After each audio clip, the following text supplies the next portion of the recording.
Hi, Dr. Brian Kaufman here in Greece at the European, is it Society of Hematology, the ESH? European School of Hematology. School of Hematology, good. All right, so you want to introduce yourself again? Yes, hello, my name is Stephan Stilgenbauer. I'm Professor of Medicine at Ulm University, and I'm focused on CLL biology and development of new treatments in this disease. So we were talking about prognostic and predictive factors, and you're explaining some of the differences to us.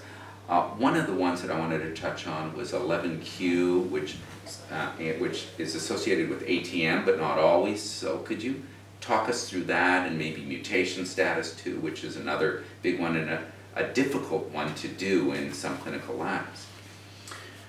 Right, so I mean, among the genotypic markers that you discussed, I mean, there's 17p and p53 mutation, which is really the very prominent one. The second most prominent one, because it was found adverse in many trials, is 11q deletion. Now, 11q deletion is not so much associated really with resistance to treatment, but it has been clearly associated with marked lymphadenopathy, so large lymph nodes, big spleens. And the key point is to take home here also that there are relations even between the individual genetic markers. So for instance, you touched upon mutation status. So IGHV mutation status divides CLL into two subgroups: unmutated, rapid disease progression; mutated, more slow disease progression. Now, almost all 11q deleted patients have unmutated IGHV.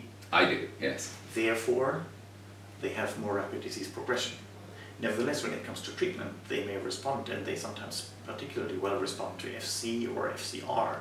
So, you have to view the clinical situation where you determine markers.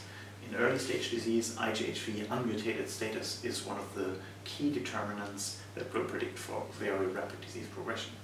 There are some patients with the 17p deletion with mutated IGHV genes who, when left untreated, have a very indolent course that can be followed over years and years without disease progression.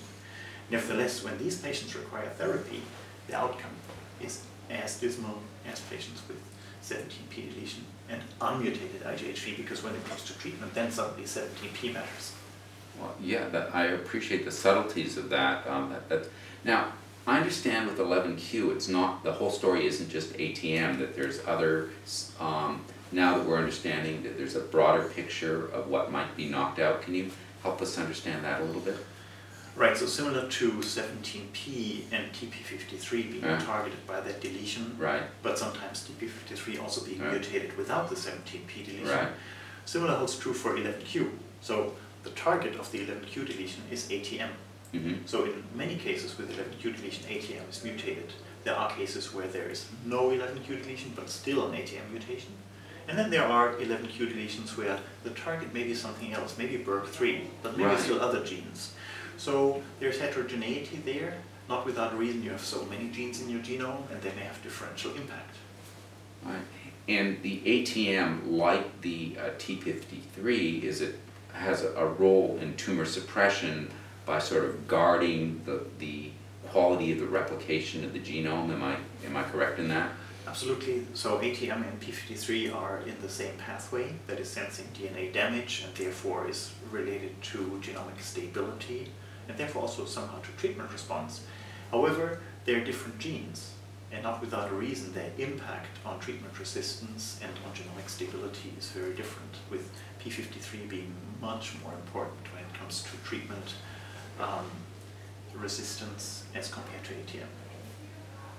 Professor Halleck, and I've heard Dr. Weirda presented some pretty strong data that FCR for the right patient with the right prognostic factors, which are mostly the very good ones we just talked about, have a very positive outcome. Could you kind of tell us a little bit about that and what your take on that is about the role of FCR maybe in this subgroup that has the good prognostic factors? Right, so there's data from MD Anderson and then from the German CLL study group, the group that you allude to, that in particular patients with good prognostic markers such as mutated IGHV without 17p deletion have really long-term remissions, very long overall survival when treated with FCR. Hinting at a cure, right, if you believe the doctors from MD Anderson. This is obviously a hope that we all share. Nevertheless, you have to say that these patients with mutated IGHV have a very good outcome even when left untreated, when left alone. Right. So they have been living most of the time for years and years, sometimes even decades before requiring therapy. So I think to jump to the conclusion that with FCR and then having years and years, sometimes maybe a decade, being disease-free, jump to the conclusion that there is cure, I think is a bit premature, because the disease is simply evolving very, very slowly, and there have been these late relapses.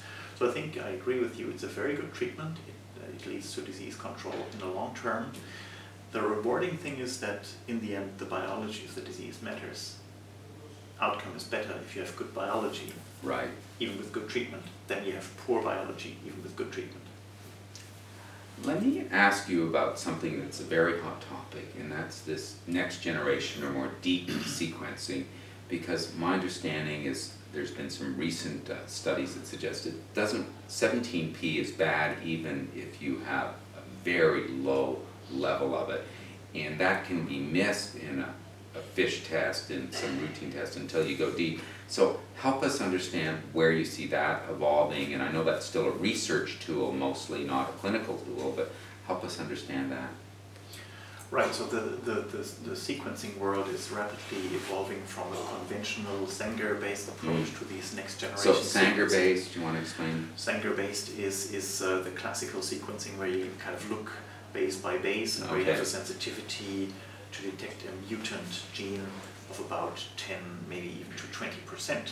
Okay. But with the new technologies, the next generation sequencing, you can go down to a level of sensitivity of 1% or even beyond, lower than that. So 1% are mutated, 99% exactly. are wild type or exactly. normal, exactly. and 1% are mutated. Absolutely. Nevertheless, it has been shown very nicely by us a long time ago and by other groups also that if you have even a very small subclone with a TP53 mutation, this, when it comes to treatment, can be very harmful, because with your usually very efficacious treatment, you get rid of these 99% tumor cells without the mutation, but that 1% tumor cells with the mutation, because it is resistant, remains, and very rapidly takes over the whole clone and will be 100% or close to that when you apply this selective pressure of treatment. So it's like a snowball in the sun with a stone in the middle. The snow is melting away rapidly, but the stone will be there and take over all that is remaining after a while. So that would seem to push me to use a therapy more upfront for any level of 17p, like maybe some of the novel therapies like ibrutinib or idelalisib. Does that make sense to you?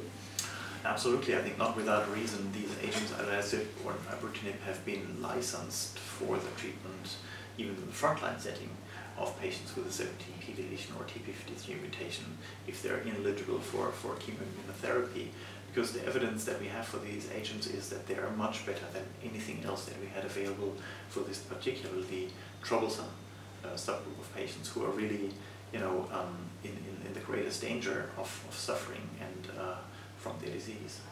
Any final thoughts you wanted to share with patients from ESH here, or any counsel that you'd want to give to patients? I know you talked a little bit about clinical trials and their importance.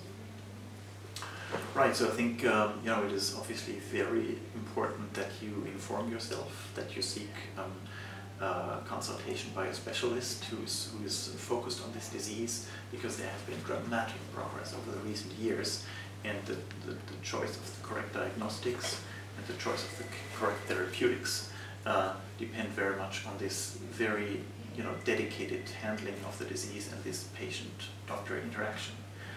I think despite the progress that we have made, and despite the availability of these new agents that offer so much for our patients, I think it is important to continue to perform clinical trials, and patients participate in clinical trials, because we have to achieve even better world than we have today. The treatment that we have is very good. We achieved that through clinical trials, and I believe that we can make more progress, in particular for the most troublesome subgroups, with continuing clinical trials. Well, I echo what you say. You want informed patients, you want somebody who lives and breathes CLL as an expert, and you want patients in clinical trials. Thanks very much. Thanks for all that you do. Thank you. Thanks. Thank you very much.